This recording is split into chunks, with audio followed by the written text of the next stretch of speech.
Hey, Luminary, this Scorpio new moon plus the Mercury retrograde Cazimi, meaning the halfway point of this Mercury retrograde, invites us to look beneath the surface, pierce the veil, and dissolve the limiting beliefs that keep us from caring for ourselves, building capacity, and taking meaningful leaps towards our purpose. While many astrologers may be focusing on prediction, and yes, of course, we're all wondering what's going to happen with when the Epstein files drop, probably right around this new moon, I share why I don't find prediction very useful and how it actually can give away our power.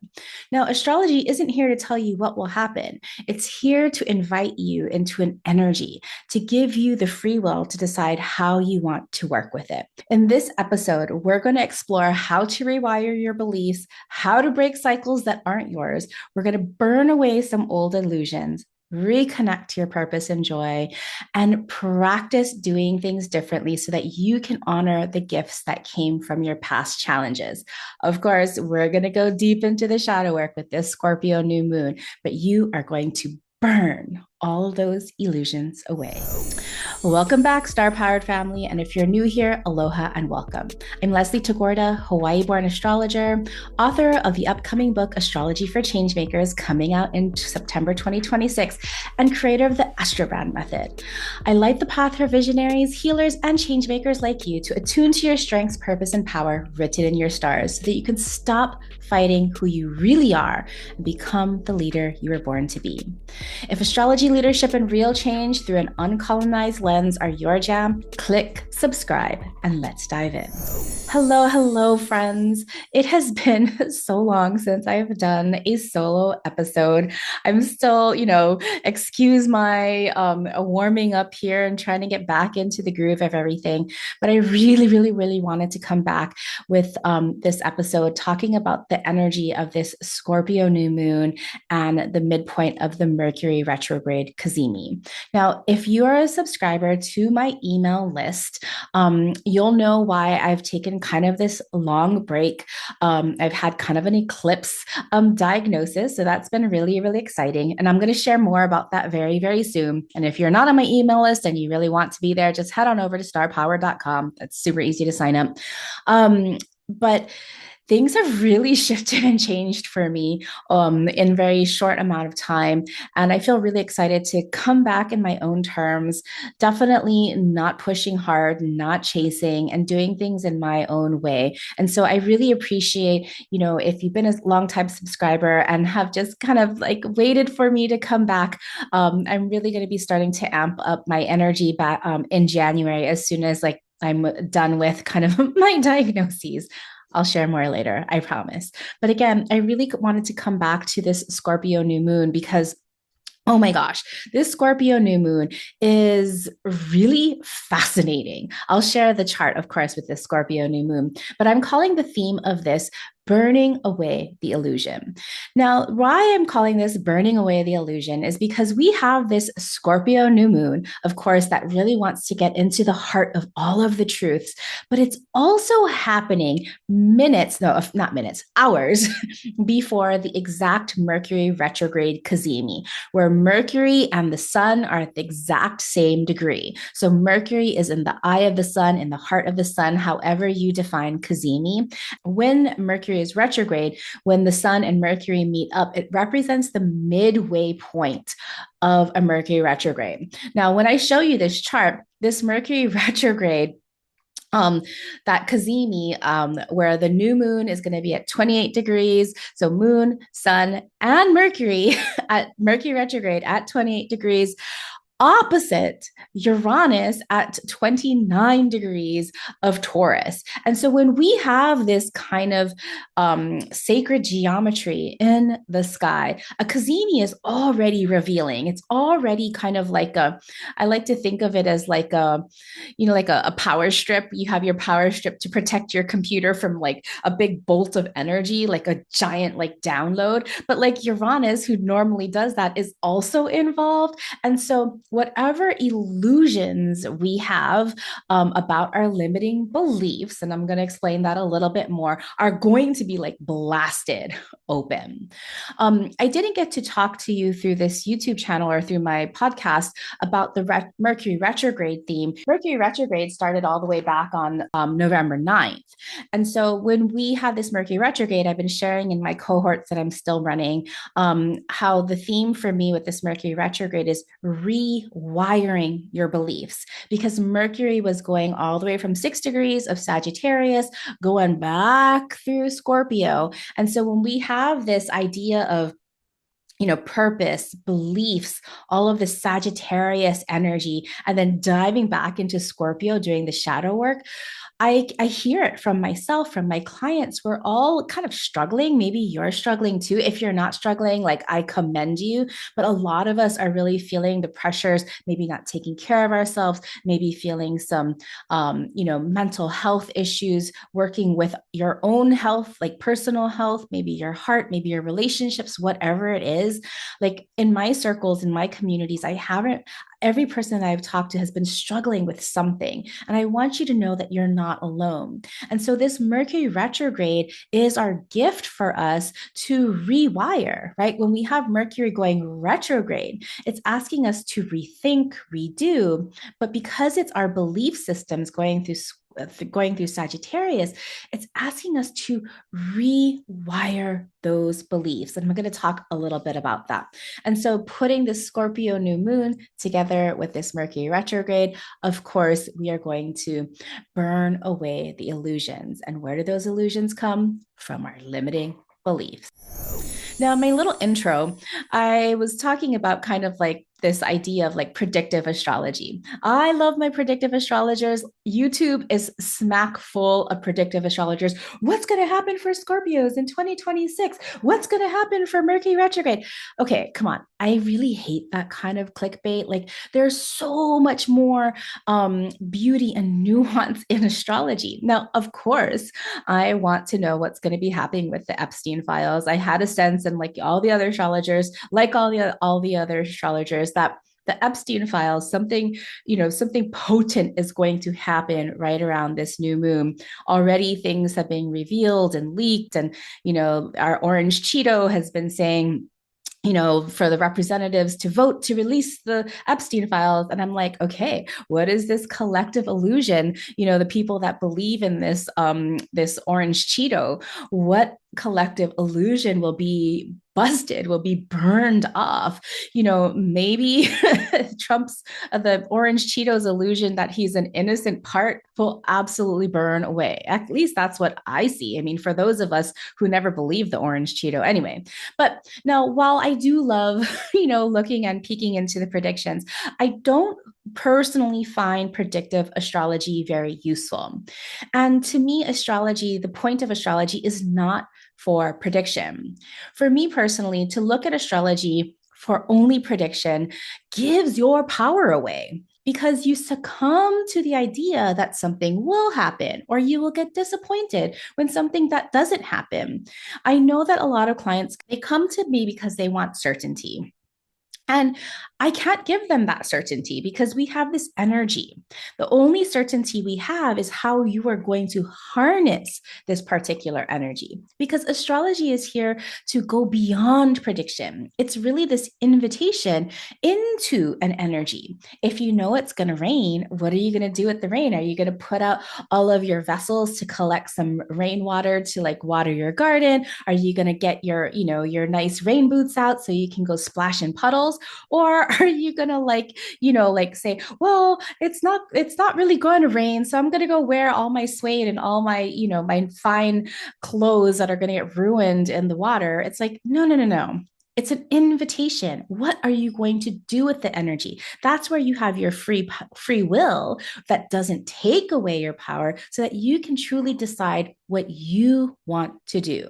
And so, because of this, I really invite you to look at this invitation of this new moon and this Mercury Cazimi, not to say like, oh no, the sky is going to fall. That's not what's going to happen, but to understand how to personally work with this energy so that you can, yes, burn away all of your illusions, those limiting beliefs, and so that you can rewire your brain.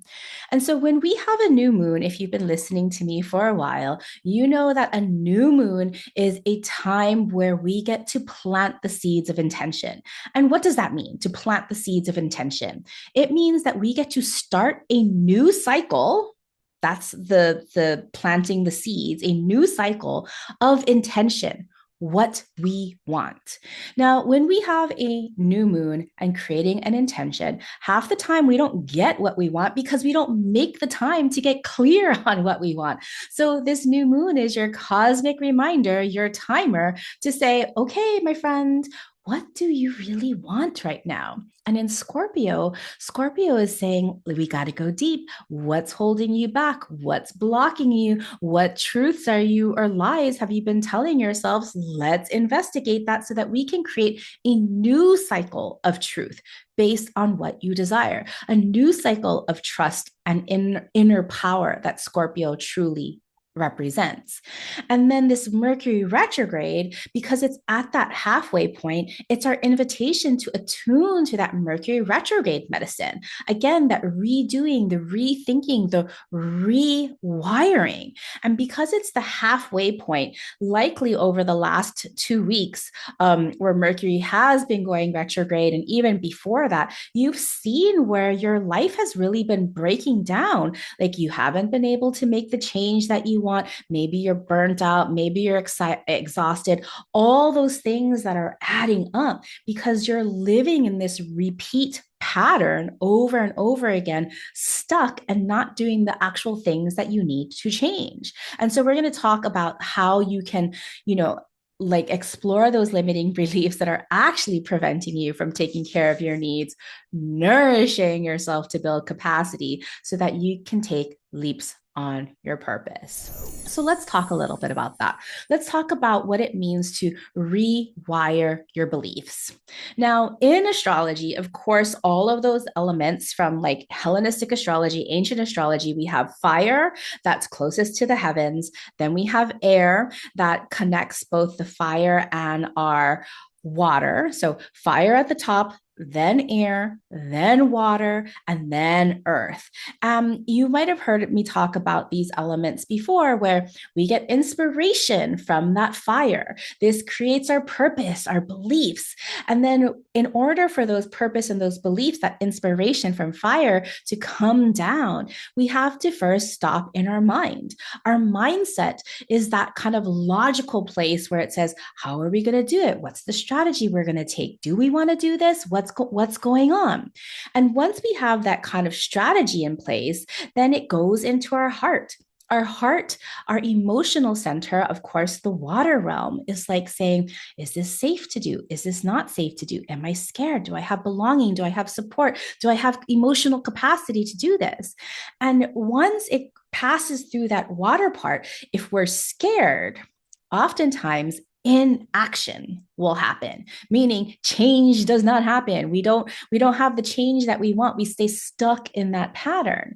But if we have capacity, if we have this belief in ourselves, if we have the confidence and the courage from our emotional well is nourished and full of capacity to do it, then we can take those leaps, those behaviors. And the behaviors, the actions in our hands, this is part of the earthly realm because we are human beings. We are of flesh and blood. And to take action means to do it pragmatically through our earthly bodies.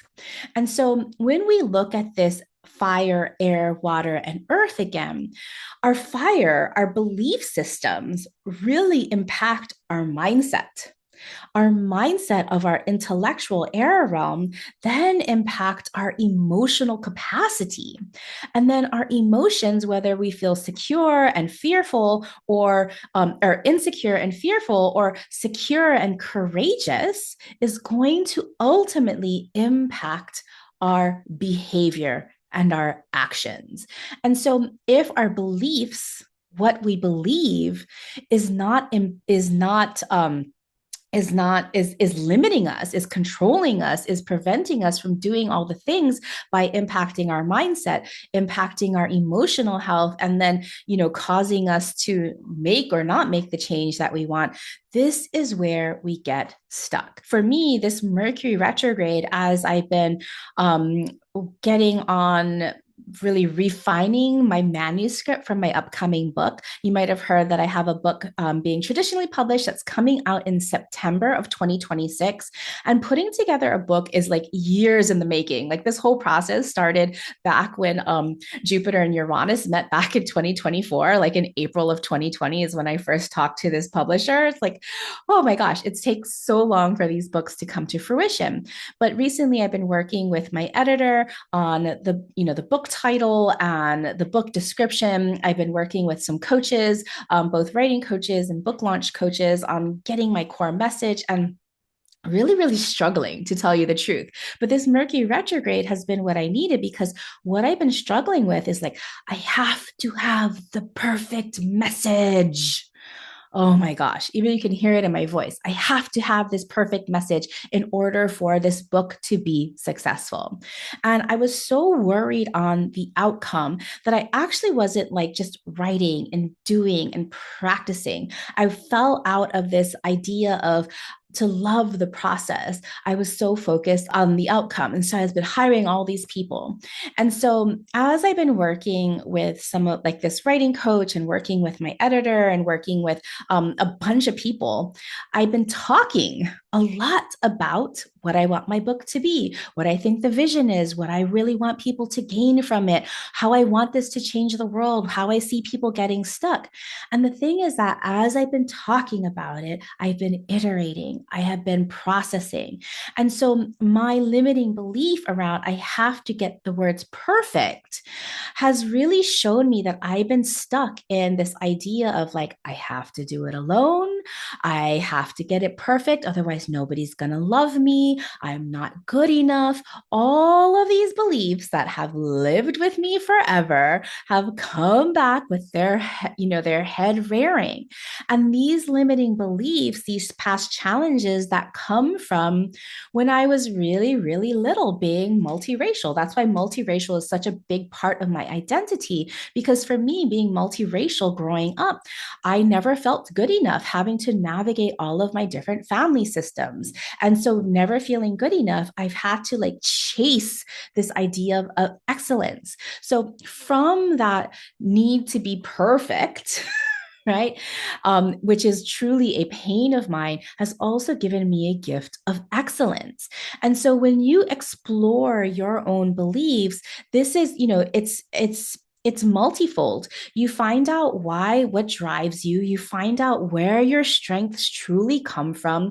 And you find out when you explore those beliefs and like those first instances, you can go back and you can rewire, you can change the narrative.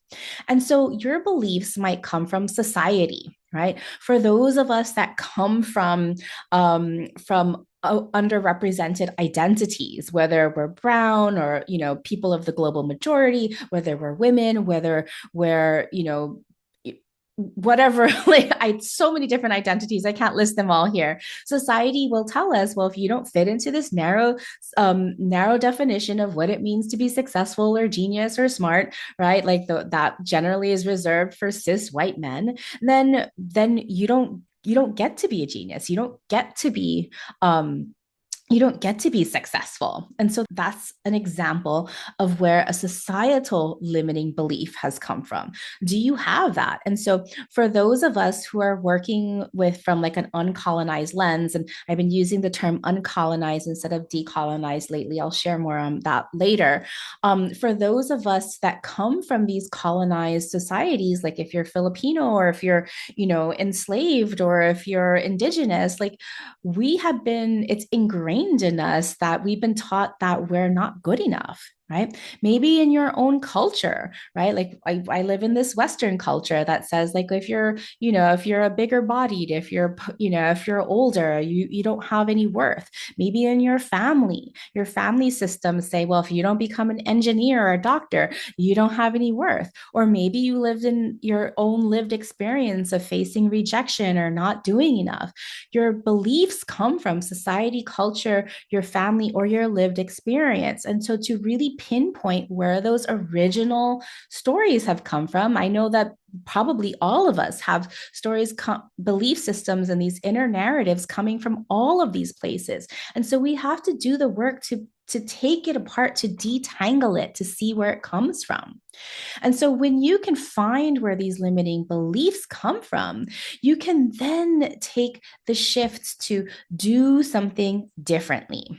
So, in order to actually shift a belief so that you can rewire your brain takes a few different steps. Of course, first is finding where where these beliefs come from.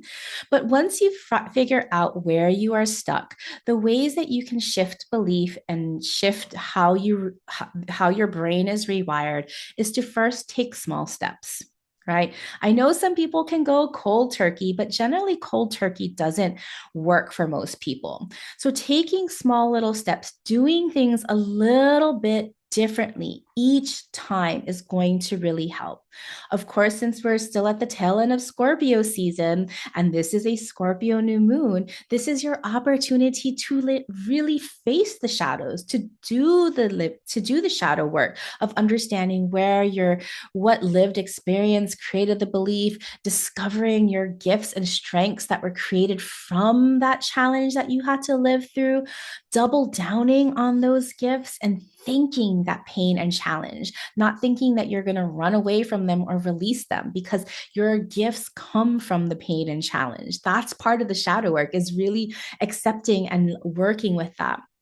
Another part of shifting your beliefs and rewiring your brain is to know your purpose and joy, to lead with that. Because when you're working on your purpose, when you're leading with joy, when you're taking rest, when you're playing and creating, all of those things need to be done together. Of course, none of this work happens in a silo. This work needs to be done in community so that you can be accountable, so that you can have safe places to experiment and share. That's your loved community. And of course, to keep practicing, enjoy the process. So, 6 ways to review how you can shift your belief and rewire your brain is: one, take small steps; two, do things differently, do something differently; three, do the deep shadow work; four, lead with your purpose and joy; five, find your community and practice with them; and six, enjoy the process. Keep practicing and iterating. So, lastly, I want to share with you a new moon in Scorpio ritual so that you can burn away the illusion. And so, every new moon, this is a water new moon, but Scorpio is still ruled by Mars. And so, there's a fire element here. And so, for this ritual, you're going to need some paper. You're going to need a vessel, like a metal bowl or something that you can safely burn something in. You're going to need a little bit of water so that you can manage a fire.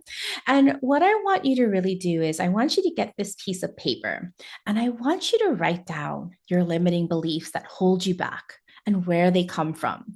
And so, what is the thing that you really, really wish that you were doing, but you can't be doing? Like, I know I have a client who truly needs to take care of herself, to spend time for herself, but is constantly going to her family and taking care of her family self, first, spending money on her family instead of money on herself, spending time on her family instead of spending time on herself. And so, where did that belief come from that her needs are last, that she has to take care of her family before her?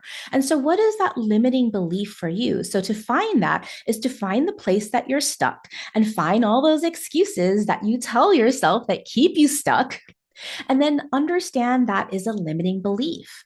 Is it your limiting belief? Does it come from somebody else? Is that limiting belief true? Is it helpful? Is this limiting belief going to get where you're going to help you get where you want? Really analyze this belief and bust the illusion that is like keeping you trapped. Now, once you have all of these limiting beliefs, you're going to Marie Kondo it and you're going to thank these limiting beliefs for protecting you. Because at some level, these limiting beliefs, because they represent something that is constant, something that is unchangeable for you, they are protecting parts of you that maybe are afraid to change. So thank them for the protection. Maybe you know specifically how limiting beliefs protected you. Maybe at one time, like for example, with my client who puts their family before they needed, maybe putting their family's needs first was survival for them. Maybe something would happen to them. Maybe there was abuse in the family where if they didn't take care of the family first, something would happen to them. And so this limiting belief has ultimately started to protect them. So thank them for whatever protection at one time this belief system helped you. Okay. Now, the next thing is I want you to write down the strengths and the skills that you have gained that and built because of these limiting beliefs and the challenges and the fears that have come from them. Because again, these are your gifts, the strengths and the skills that you are going to double down on, your zone of genius. Now, I want you to dream up of what's possible. So I want you to decide what you want to do without the illusion of this limiting belief. What's now possible? What help do you need to get there? Who's your community and who's going to support you? I want you to write all of this down. Now, some of what's possible and the strengths that you want to build, I want you to copy that down on a separate piece of paper because I want you to remember it after you do this ceremony. But for the rest of it, that paper that has all of the limiting beliefs, all of your challenges, I want you to take that paper and I want you to burn it safely. I want you to put that paper in that vessel, and I want you to notice how that paper burns. Does that paper burn quickly? Meaning you're ready to release those limiting beliefs that are ready to be burned away. You're ready to let in all of those possibilities created by the vacuum of letting go of all those limiting beliefs. Or does it burn slowly? Does it have a hard time catching fire? If it has a hard time catching fire, you have to look and ask yourself, what are you still resisting? And releasing those limiting beliefs. There's some resistance there. And so that is for your Scorpio new moon. Now, as we look at this next part of our Mercury retrograde medicine, because we have reached that midway point, that Cazimi, everything is revealed. It's like a full moon phase of the Mercury retrograde. And so the next half of this Mercury retrograde, you're going to continue to explore your limiting beliefs and the unlimited possibilities that are now free to come to fruition. I want you to notice when you fall back into past behaviors and past triggers based on your limiting beliefs so that you can break free faster, right? Again, this is practice. It's not that we just release our limiting beliefs and it's gone forever. No, these come back, right? So we want to practice how to break free faster. Then you keep on practicing. Iterate and rewire your brain by doing the small things to take care of your needs and nourish yourself. Now, I know eclipse season was already a few moons ago, but remember that last eclipse season said love, connection, and wellness. If those basic needs are not taken care of, where you're taking care of your health and wellness, where you're taking care of your connection and love with your friends, family, and community, and if you're not taking care of your joy and your creativity, then you can't build from a shaky foundation. You need that foundation to nourish yourself, connection, wellness, and creativity. And this is when you start nourishing yourself and taking care of your needs, filling back your cup. That is how you're going to be able to build your capacity. Now, I know I gave you a lot of steps with the rituals and everything. So if you want me to send this to you on an email, make sure you get onto my email list. Head over to my website, starpower.com. You'll see how to sign up for my email newsletter. Get on my list, and I'll make sure that I send you all of these ritual steps for this upcoming Scorpio new moon. Of course, you're wanting to know what you want to create in this new cycle now that illusions have been burned off. One last thing, I forgot to share the chart with you. Let's take a look so you can see what's really happening here. Now, notice this grand water trine. We have the new moon happens at Scorpio of 28 degrees. So we have the sun, the moon, and Mercury all at 28 degrees with Venus nearby. So Scorpio is going to say, we're going to burn off these illusions. And Mercury is like, we're going to rewire our brains. But now all of this is sitting across the sky from Uranus. So Uranus wants you to make change. Uranus wants you to disrupt these old patterns. And then this grand water trine. This means that you're ready to finally do the emotional shadow work that is going to free you, that's going to disrupt your past patterns, that's going to allow you to receive all of the unlimited possibilities waiting for you, my friends. I know it's been a while since I've had a podcast episode. So if you really want, part of what helps me rally and show up for you is knowing that you receive this and that you love this. And if you want more of this, let me know. Share this with a friend. Put some comments if you're watching on Spotify or YouTube. I'd love to interact and hear what you think about this and, the shift in energy and messaging that is coming your way through me. All right, my friends, I will talk to you soon. Have a most beautiful Scorpio new moon.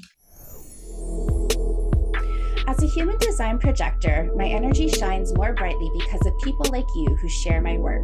If you enjoy this podcast and want to help build a movement of innovative astrology and leadership and spark the intuitive revolution, please rate and review this podcast on Apple Podcasts, or better yet, share this podcast with your change-making besties. We will all shine brighter together as we create the future we want to see.